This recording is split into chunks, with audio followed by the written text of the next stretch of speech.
Artinya sesungguhnya pada diri Nabi Ibrahim alaihissalam terdapat suri teladan yang baik bagimu, yaitu bagi orang-orang yang mengharap pahala dari Allah dan keselamatan pada hari kemudian. Dan barang siapa yang berpaling, sesungguhnya Allah Maha Kaya dan Maha Terpuji. Allahu Akbar, Allahu Akbar, la ilaha illallah, Allahu Akbar, Allahu Akbar, wallahil hamd. Sidang salat Id yang dimuliakan Allah Subhanahu wa taala.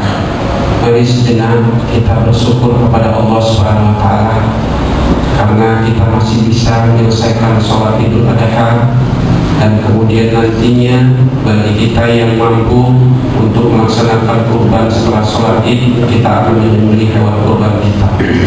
Itu tandanya bukti kesyukuran kita memanfaatkan seluruh nikmat yang Allah berikan kepada kita. Mudah-mudahan dengan itu kita menjadi hamba yang pandai bersyukur, dan ketika terus itu kita lakukan dalam kehidupan kita, mudah-mudahan Allah akan menggantikan dan memberikan seluruh nikmat-nikmat yang di luar dugaan kita, di luar kemampuan akal kita untuk menghitung nikmat-nikmat itu. Tapi Allah akan ganti semua yang kita lakukan tadi untuk menggapai ridha Allah, tanda bersyukur kita kepada Allah dengan yang lebih baik. Kata Allah, la in syakartum la azidanakum wa la in kafartum inna azabi lasyadid. Selawat dan salam kita mohonkan untuk disampaikan kepada Nabi kita Muhammad SAW.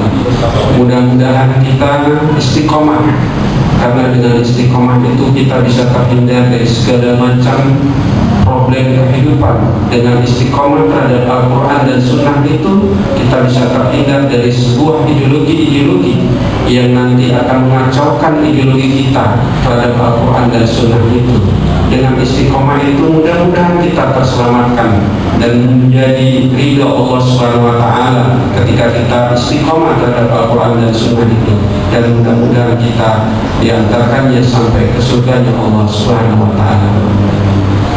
Allahu Akbar, Allahu Akbar, la ilaha illallah, Allahu Akbar, walillahil hamd. Sidang salat Id yang dimuliakan Allah Subhanahu wa taala. Sebelum Hatib menyampaikan judul khutbah salat Id pada pagi hari ini, Hatib berwasiat terhadap diri sendiri maupun sidang salat Id yang dimuliakan Allah. Mari sama-sama kita berusaha untuk meningkatkan ketakwaan kita terhadap Allah Subhanahu wa taala dengan yang sebenar-benarnya, tanpa ada satupun niatan untuk meninggalkan apa yang diperintahkan Allah dan meninggalkan apa yang dilarang Allah Subhanahu wa taala. Karena dengan itulah maka kita bisa terselamatkan dunia dan akhirat. Dengan itu pula kita mampu melewati semua ujian-ujian Allah Subhanahu wa taala, besar kecil maupun ujian yang sekarang kita alami. Allahu Akbar, Allahu Akbar, la ilaha illallah, Allahu Akbar, walillahil hamd. Sidang salat Idul Adha yang dimuliakan Allah Subhanahu wa taala.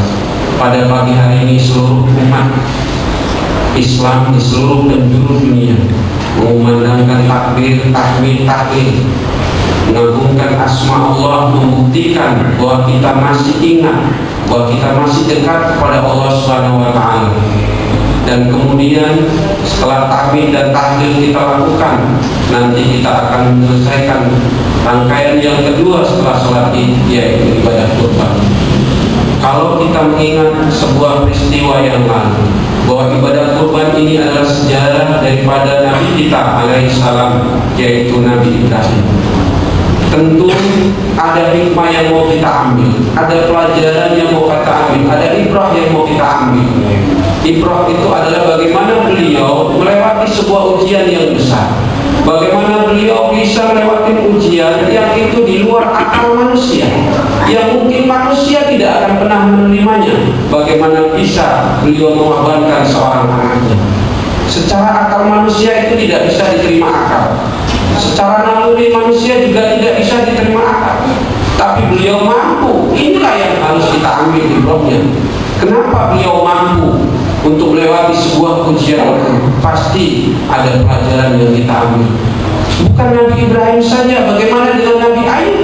bisa melewati ujian-ujian yang diberikan Allah Subhanahu wa taala yang kadang itu di luar akal manusia kita, tapi mereka bisa melewati karena mereka sama juga seperti kita. Dan saat sekarang ini kita juga sedang diuji oleh Allah Subhanahu wa taala dengan virus pandemi corona ini yang tidak tahu kita mana itu virusnya dan tidak tahu kita kapan akan berakhir. Tentu ujian ini sangat berat kita rasakan, tapi sesungguhnya lebih berat adalah yang dirasakan para nabi dan rasul kita yang luar biasa mereka menerima ujian. Oleh karena itu mari kita ambil pelajaran yang telah diajarkan Allah lewat Al-Quran, lewat kisah Nabi Ibrahim, lewat kisah Nabi Ayub. Mari kita ambil pelajaran dan kisah nabi-nabi yang lain dan para rasul, yaitu Muhammad SAW.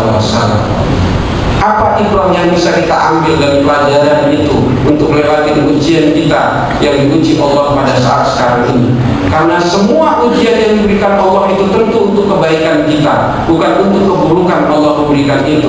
Karena Allah akan menguji setiap kita yang mengatakan beriman. Untuk melihat apa? Untuk melihat ahsan amal, untuk melihat mana hamba itu yang benar-benar sesungguhnya dia istiqomah terhadap Al-Quran dan Sunnah itu, mana yang benar-benar melaksanakan, mengaplikasikan Al-Quran dalam kehidupan itu, dan mana cuman hambaku yang cuman setengah-setengah, hambaku yang cuman mempermainkan Al-Quran, yang mengolok-olokkan Al-Quran dan Sunnah, yang cuman hanya sekedar untuk melampiaskan, hanya sekedar untuk melihat supaya dia dinyatakan orang-orang yang beriman. Inilah sesungguhnya ujian itu diberikan Allah, maksudnya bukan karena yang lain, bukan karena tidak sayangnya Allah terhadap umatnya, tapi Allah akan melihat kita sampai di mana eksistensi kita, sampai di mana istiqomah kita terhadap Al-Quran dan Sunnah. Itu sesungguhnya dari dibalik ujian yang diberikan Allah. Tinggal bagaimana kita menyikapi ujian itu sehingga kita bisa terlewati semua ujian itu, dan akhirnya kita mendapatkan hikmah yang besar dibalik ujian yang diberikan Allah Subhanahu wa taala, seperti para nabi dan rasul kita yang telah melalui ujian-ujian yang mereka dapati dari Allah Subhanahu wa taala. Paling tidak ada 3 yang bisa kita lakukan melihat dari sejarah yang Allah berikan lewat Al-Quran ini. Yang pertama, ketika kita ingin melewati sebuah ujian itu adalah sabar. Tidak ada kata yang pantas kita ucapkan selain sabar. Sabar memang 5 kata, tetapi sungguh sabar itu sangat berat untuk kita lakukan. Sabar adalah satu indikator keberhasilan seseorang melaksanakan ibadah itu. Hasilnya adalah dilihat dari tingkat kesabarannya. Orang yang melaksanakan ibadah haji, ukuran haji mabrurnya salah satu itu adalah meningkatnya kesabaran. Orang yang melaksanakan puasa, melaksanakan sholat dan sebagaimanapun ibadah-ibadah yang lain, pasti akan dilihat tingkat kesabarannya naik atau turun ketika dia sudah melaksanakan ibadah itu. Jadi tingkat kesabaran itulah yang akan dilihat. Ketika tingkat kesabaran kita mulai melemah, berarti kekuatan kita yang ada di dalam diri kita mulai melemah. Kekuatan iman Islam pun akan mulai melemah. Kenapa? Tidak punya kekuatan sabar yang luar biasa. Semua kita butuh kesabaran. Dalam rumah tangga butuh kesabaran, dalam beribadah butuh kesabaran, dan dalam meraih kesuksesan juga butuh kesabaran.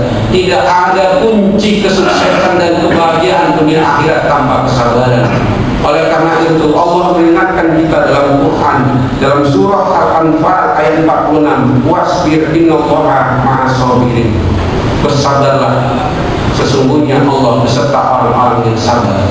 Dalam surah Al-Baqarah Allah juga mengingatkan kita, wabasyiris sabirin, beri kabar gembira bagi orang-orang yang sabar. Jika kita mampu melewati semua ujian ini dengan penuh kesabaran, karena tanpa kesabaran kita tidak akan memiliki kekuatan apa-apa. Kita pun melaksanakan sholat ini butuh kesabaran. Kita hadir ke masjid kita ini untuk melaksanakan ibadah sholat kita berjamaah juga butuh kesabaran. Jadi kunci para nabi dan para rasul melewati ujian itu adalah penuh kesabaran.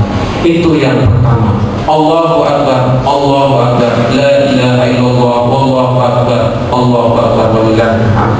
Kunci yang kedua yang bisa kita lihat dari sejarah itu adalah tawakal, kepasrahan terhadap Allah Subhanahu wa taala. Kita yakin semua ujian yang diberikan Allah adalah untuk yang terbaik. Kita lihat sejarah daripada Nabi Ibrahim, sejarah anak daripada Nabi Adam, Habil dan Qabil, dan sejarah Nabi Ayub sampai ke sejarah Rasulullah SAW. Mereka pasrah, mereka tawakal terhadap ujian Allah Subhanahu wa taala. Mereka yakin bahwa ketika mereka pasrahkan diri kepada Allah Subhanahu wa taala, pasti ada jalan keluar yang diberikan Allah, dan pasti ada hikmah yang luar biasa yang diberikan Allah Subhanahu wa taala terhadap semua ujian yang telah dilewati oleh para nabi dan para rasul kita. Begitu juga yang kita inginkan. Karena semua apa yang diperintahkan Allah, semua apa yang Allah berikan kepada kita sesungguhnya yang terbaik. Tinggal kita bagaimana mengambil hikmah dari sebuah pelajaran itu. Nabi dan Rasul juga bertawakal terhadap apa yang diberikan Allah Subhanahu wa taala. Mereka tidak pernah ragu-ragu ketika perintah itu datang untuk menyembelih anaknya Nabi Ibrahim, tidak pernah ragu-ragu. Ketika Nabi Ayub diuji Allah, dia tidak pernah ragu walaupun ditinggalkan istri dan ditinggalkan anaknya, dan bahkan sampai miskin tidak ada hartanya, dia tidak pernah ragu. Begitu juga dengan Nabi kita Muhammad SAW, tak pernah ragu. Maka setiap apa yang diperintahkan Allah sami'na wa ata'na. Tinggal kita, apakah setiap perintah Allah ini, apakah setiap ujian Allah ini kita lakukan dengan sami'na wa ata'na. Ya Allah, ini datang darimu dan pasti akan kembali kepadamu. Inna lillahi wa inna ilaihi raji'un. Jadi semua itu datang dari Allah dan akan kembali kepada Allah. Yakinlah, kita pasrahkan seluruhnya kepada Allah, karena Allah yang memiliki itu, Allah yang memiliki virus itu, Allah yang memberikan ujian kepada kita itu. Bukan maksud Allah tidak baik terhadap kita, tapi maksud Allah adalah baik untuk mengingatkan kita kembali, untuk menguatkan kita kembali, untuk membuat kita istiqomah kembali terhadap Al-Quran dan Sunnah ini, sehingga kita tidak melenceng jauh terhadap apa yang sudah sekarang kita alami sekarang ini. Allahu Akbar, Allahu Akbar, la ilaha illallah, Allahu Akbar, Allahu Akbar, wa lillahil hamd. Sehingga Allah mengingatkan dalam surah Al-Imran ayat 159, fa iza ajanta fatawakkal 'ala Allah, innallaha yuhibbul mutawakkilin. Apabila engkau telah membulatkan tekad, maka bertakwalah kepada Allah, sesungguhnya Allah mencintai orang-orang yang bertawakal. Sidang salat Id yang dimuliakan Allah Subhanahu wa taala. Yang ketiga adalah keikhlasan kita. Tanpa keikhlasan kita tidak bisa memiliki kekuatan untuk menerima ujian Allah Subhanahu wa taala.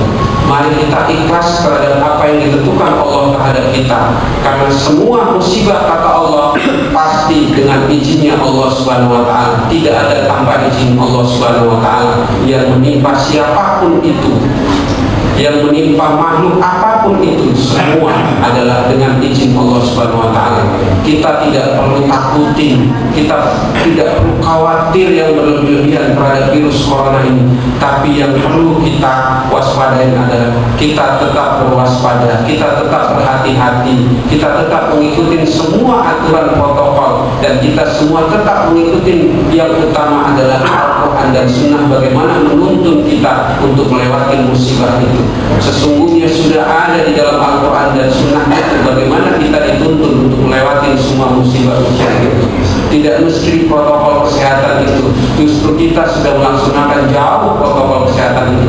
Tinggalnya kita lupa, tinggalnya kita tidak ingat bahwa itu sesungguhnya untuk menjaga kemaslahatan kita. Cuman kita lalai, cuman kita lupa terhadap apa yang sudah digariskan Allah lewat Al-Quran dan Sunnah itu. Oleh karena itu perlu keikhlasan kita untuk menerima itu. Tanpa keikhlasan mungkin hati kita menjadi gundah-gulana. Tanpa keikhlasan kita menjadi kacau pikiran kita. Tanpa keikhlasan kita menjadi sebuah beban apa yang diberikan Allah Subhanahu wa taala terhadap kita ini. Oleh karena itu, mari kita ikhlaskan semua apa yang sudah ditentukan Allah terhadap kita. Wabah virus corona ini maupun apa yang diuji Allah dengan wabah ini, di balik wabah itu ada ekonomi yang lemah, ada keluarga yang lemah, dan sebagainya, ada yang hilang pekerjaannya. Itu merupakan ujian dari Allah. Tinggal kita bertawakal kepada Allah dan pasrah kepada Allah. Insya Allah ketika kita bertawakal dan pasrah kepada Allah Subhanahu wa taala, pasti pasti Allah akan membimbing kita dan memberikan jalan keluar kepada kita semua. Insya Allah ketika kita sabar, tawakal dan ikhlas menerima ujian dari Allah Subhanahu wa Ta'ala. Allahu Akbar, Allahu Akbar, la ilaha illallah, Allahu Akbar, la ilaha illallah.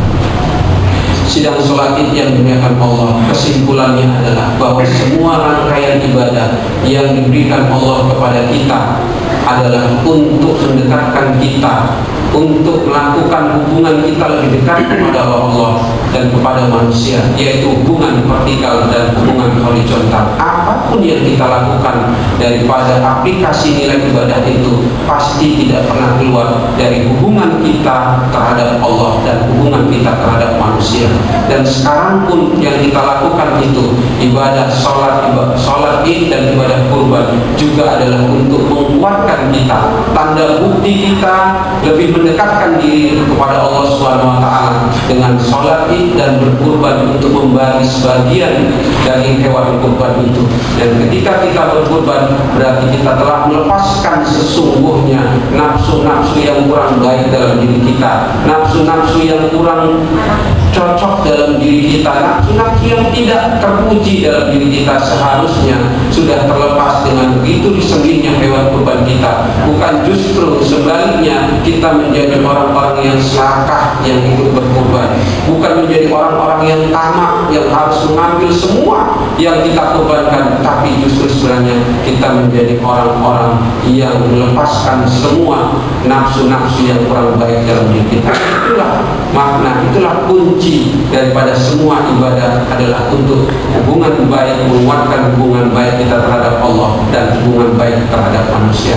Oleh karena itu, mari paling tidak 3 pelajaran itu kita tanamkan dalam diri kita sehingga kita terselamatkan dari ujian yang Allah berikan ini dan kita mendapatkan hikmah yang luar besar dari sebuah ujian yang diberikan Allah Subhanahu wa Ta'ala.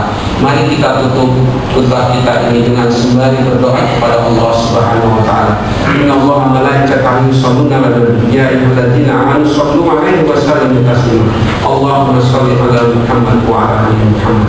Allahumma ighfir lil muslimina wal muslimat wal mu'minina wal mu'minat bi rahmatika ya arhamar rahimin. Ya Allah, hari ini kami melaksanakan ibadah sholat dan kurban yang kami sisihkan dari harta kami yang halal, hanya mengharap ridho-Mu ya Allah. Terimalah pengorbanan kami ya Allah ya Rabbal Alamin. Ya Allah ya Rabb, ampunilah segala dosa-dosa dan kesalahan kedua orang tua kami, ibu bapak kami yang telah mengasuh, mendidik dan membesarkan kami dengan segala kepayahan dan penderitaan tanpa kami sadari ya Allah. Begitu banyak dosa dan kedurhakaan yang kami buat kepada mereka, begitu sering kami menyakiti hati dan meneteskan air mata mereka. Sungguh begitu besar dosa dan kesalahan kami kepada mereka. Karena itu ya Allah, ampunilah mereka. Terimalah segala bakti amal mereka di sisi-Mu sebagai golongan orang-orang yang beruntung. Ya Allah, berilah kepada kami kekuatan lahir batin untuk menjalani sisa-sisa kehidupan kami, agar kami dapat menjadi hamba-Mu yang pandai bersyukur, agar kami senantiasa berserah diri dan berjuang di jalan yang Engkau ridhai. Ya Allah, ya Rahman, angkatlah wabah ini dari negeri kami, karena tiada satupun kekuatan yang bisa menghilangkan wabah ini kecuali kekuatan-Mu ya Allah, ya Rabbal Alamin. Rabbana atina fid dunya hasanah wa fil akhirati hasanah wa qina adzabannar. Walhamdulillahi rabbil alamin. Assalamualaikum warahmatullahi wabarakatuh.